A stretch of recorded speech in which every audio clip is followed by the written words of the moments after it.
Nós lá no NEPAD não usamos essa terminologia dependência química, porque a gente acha, em primeiro lugar, que todos somos dependentes. Somos dependentes em crianças até os 7, 8 anos de idade para nos alimentar, nos vestir, aprender coisas, etc. Depois, às vezes, somos dependentes da nossa família, do nosso emprego, do amor, enfim. Nem sempre o usuário de droga depende quimicamente da droga. Ele depende muito mais, por exemplo, de chamar a atenção do pai e da mãe com aquele comportamento em relação à droga, do que propriamente da química da droga. Então, a gente não fala dependência química, a gente prefere falar em usuário de droga. Nós temos que dividir entre o experimentador, que é a pessoa que, inevitavelmente, nas cidades grandes, quase todas as crianças e adolescentes, cada vez, eu tenho que falar crianças, porque a droga está chegando cada vez mais perto delas, é muito difícil você encontrar um adolescente que não tenha experimentado uma droga lícita ou ilícita, ou que tenha sido convidado, pelo menos, a experimentar. Aí a gente, então, tem que diferenciar. Esse é o experimentador. Ele experimentou, não continuou aquele caminho. E tem as pessoas que são usuárias, porque fazem realmente, vão em frente, continuam usando aquela droga de uma maneira inapropriada, quer dizer, de uma maneira mais pesada. O que eu queria chamar a atenção, já que eu estou tendo a oportunidade de falar para a câmera, eu queria comentar um assunto que nós, da sociedade, temos que prestar atenção. Um sobrinho meu de 19 anos, estudante de engenharia, tem namorada, um rapaz másculo, viril, etc. Ele tem um problema hepático de nascença, então ele não pode beber. Quando ele, numa roda de amigos, ele está se tornando uma pessoa de difícil convívio social, porque na faculdade, quando ele sai com os colegas e ele não bebe, todo mundo bebe e toma chopp e ele toma Coca-Cola ou outra coisa, as pessoas começam a fazer o que a gente chama de bullying. Estão começando a botar apelidos nele, ele está se retraindo, e isso ele não pode beber. É como se ele fosse diabético, ele não é diabético, ele tem um problema hepático, ele tem uma esteatose hepática congênita. Então, a gente tem que ver que nós estamos criando uma sociedade que é uma sociedade impositora. Você tem que beber, senão você não é homem, você não é macho, você não faz parte da nossa roda. Tem que fumar maconha, senão você não entra na galera. E outra coisa também que a gente tem que prestar atenção, como as universidades, não a universidade, mas os alunos universitários, como eles incentivam a bebida. Hoje nós temos, qualquer faculdade você tem chopada, quinta-feira chopada na arquitetura, sexta-feira chopada na enfermagem, sábado chopada na medicina, quinta. É uma coisa, quer dizer, é como se estar na universidade é quase que um passaporte para beber. Isso é uma coisa que a gente tem que prestar atenção. Pelas pesquisas feitas pela Organização Mundial de Saúde, os nossos jovens utilizam mais as drogas lícitas, que é o cigarro de tabaco e o álcool, cada vez mais cedo. Houve uma época em que as pessoas começavam a beber por volta de 15, 16 anos. Hoje em dia já se começa a beber no Brasil e a fumar por volta de 12 anos de idade. E muitas vezes estimulados pela família. A família, por falta de informação, é costumeiro que um pai diga: meu filho tem 14 anos, 13 anos e bebe como um homem. E que pena, ele está levando esse filho a uma morte inevitável se ele continuar nesse caminho.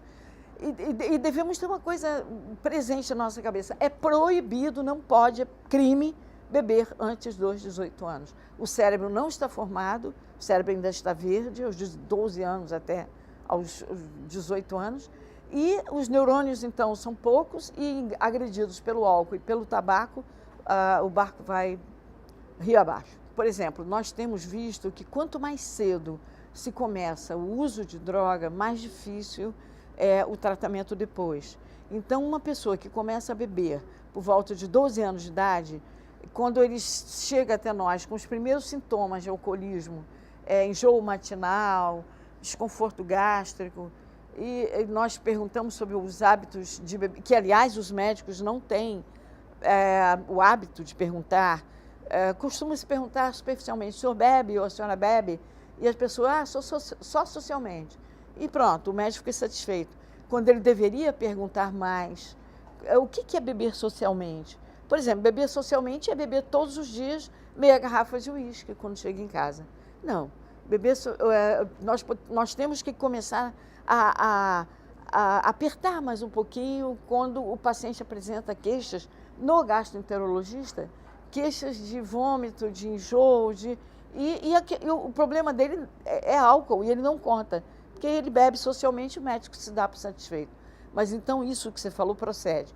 Não só o álcool, quando a pessoa começa a consumir a droga muito precocemente, ela mais cedo e mais difícil, mais cedo apresentará problemas e mais difícil vai ser ela abandonar aquele comportamento. Quando nós falamos que nós estamos pretendendo que alguém abandone determinada droga, nós não estamos falando de que uma pessoa de uma hora para outra deixa de fumar ou deixa de beber. Não, nós estamos querendo que a pessoa mude um comportamento que foi adquirido há dezenas de anos atrás. É muito difícil o trabalho. Há uma violência em todos os sentidos. Primeiro, pela ingestão da droga, é uma violência contra o próprio corpo.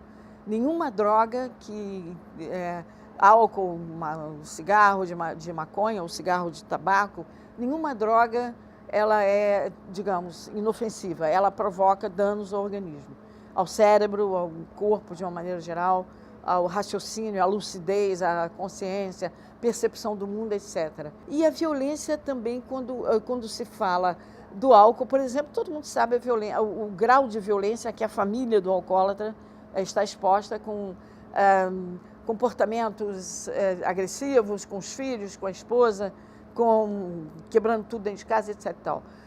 As outras drogas também. Apesar da gente imaginar que a maconha é uma droga que é a droga da paz, que leva o indivíduo a ficar meio lesado, mas quando passa o efeito da maconha, que dura de 2 a 4 horas, a pessoa pode ficar extremamente agressiva, tá? E a cocaína, ela é uma droga estimulante, o efeito é menor, dura de 15 minutos a 40 minutos, mas o indivíduo, para obter a cocaína, frequentemente ele frequenta ambientes que são propícios à violência contra ele mesmo, e ele acaba, muitas vezes, para conseguir a droga, assumindo comportamentos violentos. Por exemplo, fazendo favores a traficantes, transportando no carro armamentos, e numa blitz, talvez ele, digamos, com medo de ser preso, ele possa fazer uso da arma que ele está carregando para outra pessoa. É muito comum isso. Pelo que eu tenho conhecimento, o uso de droga e a prática do crime, o ter usado droga é um agravante. Se a pessoa bebeu para ter coragem para praticar determinado ato violento, criminoso, isso é um agravante. Agora, assim como a sociedade que não está na cadeia, a sociedade que está presa nos seus apartamentos por medo de sair à rua, ela não tem acesso a serviço de saúde, muito menos encarcerados tem. Tem poucos psiquiatras, tem poucos psicólogos, não há não há uma fiscalização sobre como eles são tratados. Esses profissionais que tratam esses usuários presos nem sempre estão habilitados, simplesmente eles têm um diploma de médico ou de psicólogo e passam no concurso para o sistema penitenciário e vão tratar os prisioneiros usuários de drogas. Então, há uma série de coisas extremamente erradas. Estamos precisando de mais especialistas, mais vigilância. Vigilância que eu digo, num bom olhar. Como é que as coisas estão sendo feitas? Como um chefe de cozinha que quer saber como é que foi feita a massa desse salgadinho. Então, está faltando isso. No Brasil, é um salve-se quem puder. A questão da droga é um salve-se quem puder. Uns, por exemplo, tratam com Bíblia, com religião. Você vai ficar bom se você aceitar Jesus no coração. Outro acha que você deve capinar, fazer uma horta, e aí você esquece a droga. Então, nas prisões também é assim, e na vida fora das prisões também é assim. Acho de muita importância não só esse projeto, como também nós podermos articular projetos que já existem. Um deles é o da UERJ, do NEPAD, que eu trabalhei durante 25 anos. Fizemos pesquisa com famílias, com encarcerados, com adolescentes apenados no Degase, por exemplo. E atendemos mais de 30 mil usuários de drogas e familiares. Então, nós podemos trocar muita experiência com a Faculdade Hélio Alonso. Acho que é muito importante porque vai dar subsídios para a sociedade. Agora, temos que aprender também com o pessoal que trabalhou, e não sei se foi o Ministério da Saúde, que trabalhou com a questão do cigarro. Hoje, eu posso dizer a você que se eu fosse fumante, eu teria vergonha numa casa de família de acender um cigarro. Eu não sou fumante. E quando, na minha época, a vergonha era não fumar, digamos, era chique você acender um cigarro, você se sentia em casa, todo mundo fumava. Então, quem foi que venceu essa batalha? O Ministério da Saúde propôs. Quem comprou a briga foi a sociedade. Foi a sociedade que disse, aqui não se fuma, nesse avião não se fuma, nesse bar não se fuma, nessa casa não se fuma. Eu sei de senhoras de família que dizem, meu marido é fumante, mas ele vai fumar lá na área, que aqui não quero fumaça dentro de casa. Então, essa é a luta que eu proponho, que a sociedade vença, a sociedade pode vencer essa luta se ela tomar para si o problema, como ela tomou o problema do cigarro. Agora, há uma outra... A questão do alcoolismo, por exemplo, que eu acho de uma hipocrisia muito grande, quando se fala o Brasil, temos que proibir a lei seca, temos que favorecer o esporte para que as pessoas não usem drogas, e nós vemos as cervejarias patrocinando esporte. Teve uma novela que terminou agora, que a pessoa entrava em casa, a primeira coisa que ela fazia era pegar um balde de gelo, que estava... Aliás, eu não sei como é que na novela sempre tem gelo dentro do balde, porque lá em casa eu não consigo. Se eu saio de manhã e volto de noite, não tem mais gelo, só tem água. Mas na novela tem. Aí pega o gelo, bota o uísque.